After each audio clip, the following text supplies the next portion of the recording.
Assalamualaikum warahmatullahi wabarakatuh. Kembali bersama dengan saya Agus Surahmat Pawairorojo. Senang sekali siang hari ini saya bisa menyapa sahabat-sahabat semuanya. Sahabat-sahabat, hari ini kita memperingati Hari Batik ya, dan sengaja saya menggunakan batik. Dan batik ini adalah batik khas Cilegon ya, dan ini diproduksi oleh Batik Krakatau ya. Jadi untuk yang ke Cilegon bisa mengenakan batik ini. Ini adalah ciri khas ya untuk di Cilegon. Jadi warnanya juga sangat elegan dan sangat bagus sekali. Ya, dan ini diproduksi kita langsung ya dari batik tersebut ya. Jadi ada batik tulisnya juga ada, dan juga di sana juga ada pelatihan batik. Baik sahabat-sahabat semuanya, hari ini kembali masa aksi buruh melakukan demo di depan Mahkamah Konstitusi, di mana aliansi buruh itu mengajukan uji materi ya. Dan hari ini adalah putusan dari Mahkamah Konstitusi. Nah, ada berita yang menarik yang nanti kita bahas ya, dari BBC ya, ini dari BBC. Mahkamah Konstitusi tolak 5 gugatan serikat buruh terhadap Undang-Undang Cipta Kerja. Apa yang digugat dan mengapa undang-undang ini terus ditentang? Nah, ini menarik karena memang Undang-Undang Cipta Kerja itu menuai banyak sekali persoalan-persoalan yang ada di dalam implementasinya. Dan ini lagi-lagi banyak disorot bukan hanya oleh kaum buruh ya, tetapi juga dari akademisi dan juga dari pemerhati hak asasi manusia. Nah, kita baca ya, Mahkamah Konstitusi menolak 5 gugatan uji formil ya, mohon maaf, uji formil tadi saya katakan uji materi. Uji formil terhadap Undang-Undang Cipta Kerja yang diajukan oleh sejumlah serikat pekerja pada hari Senin tanggal 2 ya, tanggal 2 hari ini maksudnya. Dengan ditolaknya gugatan tersebut, Mahkamah Konstitusi menyatakan bahwa Undang-Undang Nomor 6 Tahun 2023 yang disahkan dari Peraturan Pemerintah Pengganti Undang-Undang Nomor 2 Tahun 2022 tentang Cipta Kerja tetap memiliki kekuatan hukum mengikat. Artinya undang-undang ini tetap berlaku. Ya, nanti kita bahas. Kelima gugatan uji formil tersebut pada dasarnya mempermasalahkan proses pembuatan Undang-Undang Nomor 6 Tahun 2023 ya, yang dinilai cacat formil, tidak sesuai dengan ketentuan pembentukan peraturan perundang-undangan. Salah satunya karena tidak melibatkan partisipasi publik yang bermakna. Ya, yang dimaksudkan di sini adalah dalam pembentukan undang-undang ini seharusnya pun juga melibatkan komponen-komponen yang beririsan dengan itu. Apakah karena ini menyangkut tentang masa depan dunia pekerja, maka juga setidaknya harus dimintai pendapat ya, diminta pendapat dari para stakeholder tersebut ya. Sehingga penentuan undang-undang ini juga bisa bisa mendapatkan masukan-masukan secara berimbang ya. Nah, namun MK menilai dalil-dalil permohonan itu tidak beralasan menurut hukum ya, karena ini putusan MK, kita juga harus baca ya. MK juga menyatakan dapat memahami alasan kegentingan mendesak yang menjadi dasar pemerintah menerbitkan Perpu Cipta Kerja. Pokok permohonan para pemohon tidak beralasan menurut hukum untuk seluruhnya, kata Ketua Majelis Hakim MK Anwar Usman. Jadi menurut Hakim MK ya, MK menyatakan memahami alasan kegentingan yang mendesak. Ya, tentu kegentingan yang mendesak itu harus dijelaskan.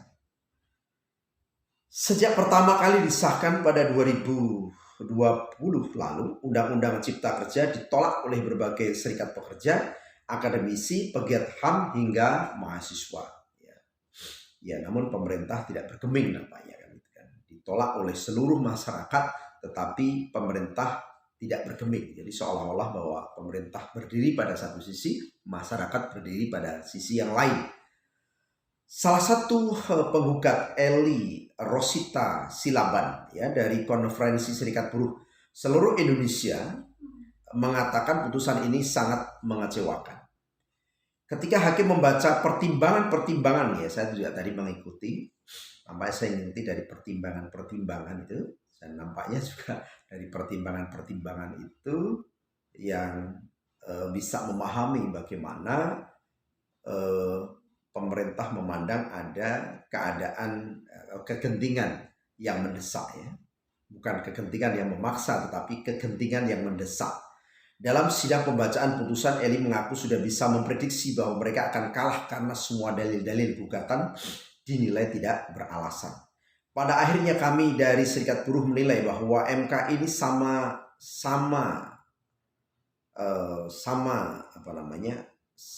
aja juru bicaranya pemerintah. Memang saat ini kami sudah kalah, kami akan melanjutkan ke gugatan materi. Itu saja akan kami persiapkan, kata Eli kepada BBC News Indonesia. Ya, nah, pembacaan gugatan juga diwarnai oleh aksi unjuk rasa sejumlah serikat pekerja di sekitar gedung Mahkamah Konstitusi Jakarta Pusat, sehingga polisi mengerahkan kurang lebih 6.000 personil untuk mengamankan aksi ini. Mereka meneriakkan agar Undang-Undang Nomor 6 tahun 2023 dibatalkan. Undang-undang ini dianggap telah menindas hak-hak pekerja. Pada konferensi pers pada Jumat 29 September, Presiden Partai Buruh Said Iqbal mengatakan putusan MK ini akan menentukan nasib para pekerja ke depan. Nah, kita ada beberapa yang kita lewati. Nah, kemudian kita langsung saja pada bagaimana riwayat gugatan Undang-Undang Cipta Kerja. Ini nampaknya juga bisa diakses oleh siapapun dan ini juga bisa dibaca oleh siapapun. Saya hanya membaca saja. Omnibus Law Undang-Undang Cipta Kerja disahkan pada 5 Oktober 2020. Saat itu pengesahan dari undang-undang ini menuai penolakan luas dari masyarakat, mulai dari serikat buruh, aktivisme hingga mahasiswa. Ya, sampai malam sampai itu, tetapi pemerintah tidak bergeming, ya, dan tetap pemerintah bersama dengan DPR untuk mengesahkan.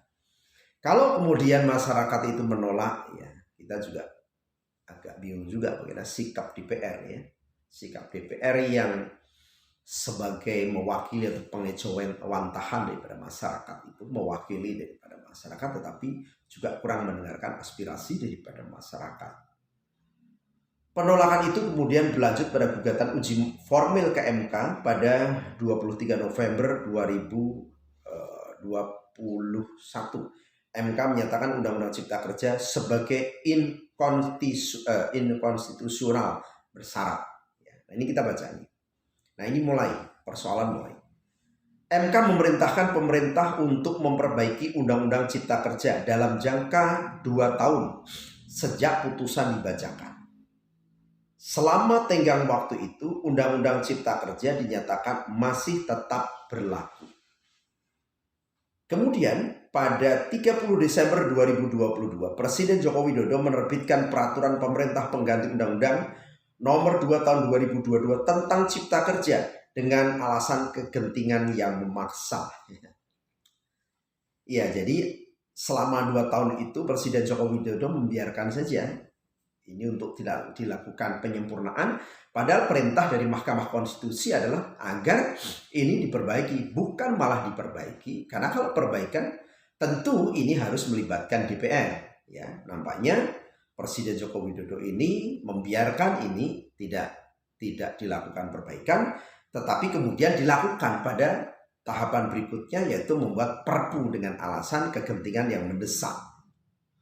Pakar Hukum Tata Negara Universitas Andalas, Ferry Ansari, pada saat itu mengatakan kepada BBC News Indonesia bahwa sikap pemerintah tidak sesuai dengan perintah MK yang memerintahkan pemerintah serta DPR untuk melakukan perbaikan dalam jangka waktu 2 tahun sejak putusan ini dibacakan. Ya. Jadi putusan dari Mahkamah Konstitusi pada saat itu adalah memberikan rentang waktu kepada pemerintah, ya, kepada presiden tentunya itu, untuk melakukan perbaikan terhadap terhadap Undang-Undang Omnibus Law Cipta Kerja ini. Tetapi ternyata selama 2 tahun itu tidak dilakukan perbaikan, tetapi justru kemudian dilakukan Perpu, peraturan pengganti undang-undang. Perpu itu kemudian digugat kembali oleh sejumlah serikat buruh ke MK di tengah proses gugatan yang belum selesai. DPR dan pemerintah justru mengesahkan Perpu tersebut menjadi Undang-Undang Nomor 6 Tahun 2023. Ini kita lihat. Ya harusnya kalau kemudian ada gugatan, ya setidaknya gugatan itu juga diperhatikan. Karena itu merupakan aspirasi daripada masyarakat. Kalau berbicara tentang aspirasi daripada masyarakat, tentu ini menyangkut tentang hak hidup, tentang kesetaraan keadilan. Kita juga sebetulnya agak bingung terhadap sikap DPR pada saat itu yang seharusnya juga menampung, menerima dari bukan hanya pernyataan, tetapi juga sikap sikap dari serikat pekerja maupun juga penggiat hak asasi manusia dan juga para akademisi yang sebenarnya sudah sepakat agar ini dilaksanakan selama 2 tahun itu, bukan kemudian malah justru membuat perpu dan kemudian mengesahkan itu menjadi undang-undang. Dalam sidang paripurna yang digelar pada 21 Maret 2023, 7 fraksi di DPR menyetujui pengesahan Perpu menjadi undang-undang. Hanya 2 fraksi yang menolak, yaitu fraksi Demokrat dan fraksi Partai Keadilan Sejahtera. Nah, Undang-Undang Nomor 6 Tahun 2023 inilah yang kemudian digugat kembali oleh sejumlah serikat buruh dan kalangan masyarakat. Ya, ini ya hingga hari ini ya, dan ini tentu memang menyisakan pertanyaan yang sangat besar. Kenapa kemudian juga Mahkamah Konstitusi ya kita tidak menyalahkan karena sifatnya adalah final. Tetapi yang kita juga lihat ya seharusnya juga Mahkamah Konstitusi juga mendengar bagaimana ini menyangkut tentang kehidupan masyarakat bangsa Indonesia. Ada 5 gugatan terhadap Undang-Undang Cipta Kerja yang putusannya akan dibacakan oleh MK pada hari Senin hari ini pada jam 13.00 tadi ya. Saat ini kita akan jam 2. Jadi tadi sudah sekarang menunjukkan pukul 2 lebih lah, kurang lebih jam 3.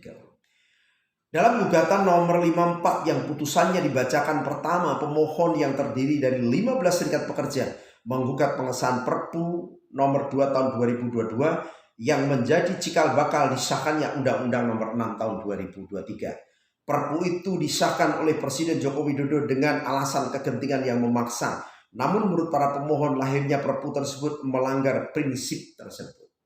Ya. Dalam permohonan gugatannya, mereka meminta MK menyatakan Undang-Undang Nomor 6 tahun 2023 tidak memenuhi ketentuan pembentukan undang-undang berdasarkan Undang-Undang Dasar 1945. Mereka meminta MK memberlakukan kembali Undang-Undang Nomor 11 tahun 2020 tentang Cipta Kerja dengan memperhatikan putusan MK sebelumnya yang mana undang-undang telah dinyatakan inkonstitusional bersyarat. Jadi ini ada 2 pendapat yang berbeda dari Mahkamah Konstitusi, di mana dalam Undang-Undang Cipta Kerja yang pertama itu ya Undang-Undang Cipta Kerja itu dinyatakan inkonstitusional ya bersyarat dan kemudian memerintahkan kepada pemerintah dalam hal ini Presiden untuk segera mengkaji ulang, membahas ulang untuk menyempurnakan dalam waktu diberikan 2 tahun. Tetapi kemudian ternyata bukan disempurnakan, tetapi justru kemudian membuat Perpu, peraturan perundang-undangan. Nah, ini yang pada akhirnya menimbulkan berbagai macam polemik. Sementara itu dalam gugatan nomor 41 Eli Rosita Silaba dan Dedi Hardianto dari KSBSI menilai bahwa Undang-Undang Nomor 6 tahun 2003 mengandung cacat formil atau cacat konstitusi. Ya. KSBSI juga menilai pengesahan Perpu menjadi undang-undang tersebut bertentangan dengan putusan MK sebelumnya, ya, yang menyatakan Undang-Undang Cipta Kerja inkonstitusional bersyarat. Ya, artinya dari awal, dari pokoknya itu sudah dikatakan inkonstitusional. Tapi kemudian justru Mahkamah Konstitusi saat ini memutuskan bahwa bisa memahami tentang bagaimana pemerintah menerbitkan Perpu tersebut. Ya, ini memang agak dua pernyataan yang berbeda. Menurut Eli, putusan MK itu semestinya ditindaklanjuti oleh pemerintah dengan memperbaiki Undang-Undang Nomor 11 Tahun 2020 tentang Cipta Kerja dengan melibatkan partisipasi dari pihak-pihak yang berkepentingan. Namun hingga Perpu diterbitkan dan disahkan menjadi undang-undang, KSBSI merasa tidak ada partisipasi yang bermakna tersebut. Kami tidak pernah secara khusus diajak pemerintah untuk membicarakan ini, tapi dengan mengundang serikat pekerja di daerah untuk sosialisasi pernah, meskipun bermasalah, kata Eli. Ya, sampai saat ini mengatakan mayoritas substansi yang ditolak oleh para pekerja masih belum berubah. Nah, kemudian apa pertimbangan Mahkamah Konstitusi ya? Ini bisa kita baca. Dalam pertimbangannya, Hakim Mahkamah Konstitusi menilai Perpu Cipta Kerja karena situasi perang di Ukraina bisa dipahami sebagai kegentingan yang memaksa, ditambah lagi dengan situasi ekonomi yang baru dihantam oleh pandemi COVID-19. Nah, ini memang menjadi pertanyaan yang sangat besar. Apakah kemudian Ukraina ya dengan Soviet itu berpengaruh terhadap Indonesia? Di mana letak pengaruhnya? Di mana kemudian itu menjadi kegentingan yang memaksa pemerintah? Apakah dengan perang Ukraina? Toh hari ini kalau kita lihat Ukraina dengan Soviet masih terlibat peperangan. Ya, toh biasa-biasa saja. Kenapa kemudian itu menjadi dalil, menjadi dasar untuk melakukan kegentingan yang memaksa? Misalkan kalau itu terjadi di Indonesia misalkan, atau perbatasan dengan Indonesia, apa pengaruhnya? Katakanlah bahwa kemudian konflik antara Ukraina dengan Uni Soviet itu berpengaruh misalkan dalam hal pangan gandum. Toh kita ini bukan makanan utama pokok kita adalah gandum.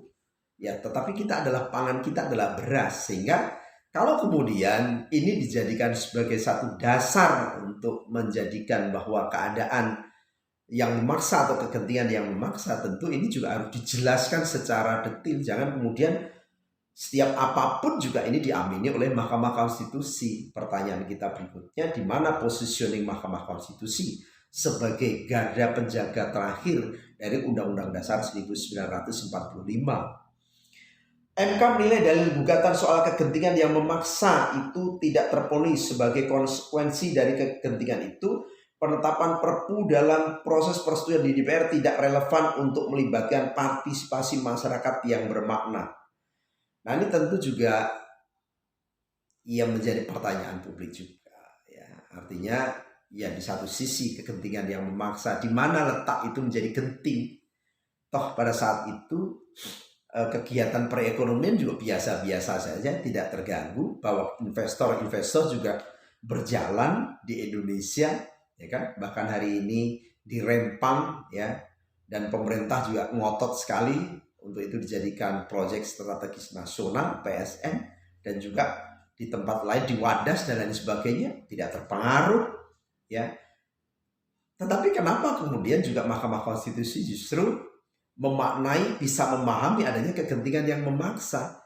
Maka pantas kalau kemudian ya, mohon maaf ya, artinya ini saya menyebut dari pernyataan penggugat ya, bahwa Mahkamah Konstitusi, bukan kata saya ini, tetapi kata itu dapat diartikan ya, saya dapat diartikan Mahkamah Konstitusi seperti halnya sebagai corong dari pemerintah, bukan kata saya tapi kata penggugat tadi ya. Dari 9 hakim yang memutus perkara ini, terdapat 4 hakim yang memiliki pendapat berbeda. Dissenting opinion keempat hakim itu yakni Wahidudin, Adam, Said Isra, ya, Eni Nurbaningsih, dan Suhartoyo. Ya, tapi masih ada 5 hakim yang sepakat ya. Ya, ketika kemudian terjadi dissenting opinion juga tetap saja 5-4 tetap akan dimenangkan 4. Pasca putusan ini, MK masih akan membacakan putusan dari 4 gugatan uji formil lainnya terhadap Undang-Undang Cipta Kerja. Baik, sahabat-sahabat semuanya, tentu ini tidak saya baca semuanya karena juga cukup panjang, tapi memang terus terang saja ini tentu menyiratkan ya kekecewaan dari masyarakat buruh, dari akademisi, dari pemerhati asasi manusia yang kita ingin, ya kita juga berharap ya Mahkamah Konstitusi juga bisa mendengar aspirasi, ya, dan aspirasi itu kayak konstitusi bukan itu juga konstitusional, bukan inkonstitusional, karena tentu dalam gugatan itu para penggugat juga mendalilkan bahwa seharusnya putusan MK itu memberikan perintah kepada pemerintah untuk memperbaiki Undang-Undang Cipta Kerja selama 2 tahun, bukan kemudian malah menerbitkan Perpu. Dan kemudian alasan Perpu itu juga kegentingan yang memaksa dengan adanya persoalan di luar antara Ukraina dengan Uni Soviet. Pertanyaan besarnya adalah di mana letaknya kegentingan itu ketika terjadi di Uni Soviet dengan Ukraina? Apakah itu kemudian berimbas di Indonesia, kan? Ya toh ternyata sekali lagi bahwa selama dalam kurun waktu itu ya kita lihat bahwa investasi tidak kunjung berhenti. Artinya ketika investasi ini tidak kunjung berhenti, berarti kondisinya baik-baik saja, bukan dalam keadaan yang tidak baik-baik saja. Kalau kemudian itu dikatakan bahwa baru keluar daripada COVID-19, toh Indonesia mampu melaluinya. Dan dunia kerja juga tidak ada masalah apapun, ya kan? Dan kemudian juga investasi bisa berjalan, ada kereta cepat dan sebagainya, kemudian investasi-investasi sekarang bahkan akan dirempang, kemudian kemarin itu akan diwadas dan lain sebagainya. Ya, nggak ada masalah. Ya, pertanyaan besar berikutnya, ya kita berharap ya kan, ya tetapi ya kita berharap Mahkamah Konstitusi sudah memutuskan dan sifatnya adalah final. Ya tentu ini menyeratkan kekecewaan tentunya para saya tidak tahulah kalau para oligarki ya apakah sepakat atau tidak, tapi yang jelas ya sangat diuntungkan ya. Dan tentu kalau berbicara tentang ini, kalangan aktivis buruh ya, kalangan pekerja ya merasa tidak nyaman dengan putusan ini. Ya semoga ada keadilan ya, dan semoga juga semua pihak bisa membuka mata terhadap persoalan-persoalan yang itu. Jangan sampai kemudian Mahkamah Konstitusi hanya sekedar mengaminkan saja apa yang menjadi keputusan pemerintah. Ya kita yakin masih banyak yang juga memiliki hati nurani ya, dan tidak kemudian mengabaikan begitu saja. Ya ini bukan persoalan kalah atau menang ya, karena memang kita harapkan Mahkamah Konstitusi adalah sebagai penjaga Undang-Undang Dasar 1945. Itu saja, terima kasih ya, dan kita akan bertemu dalam pembahasan-pembahasan yang lain. Terima kasih. Assalamualaikum warahmatullahi wabarakatuh.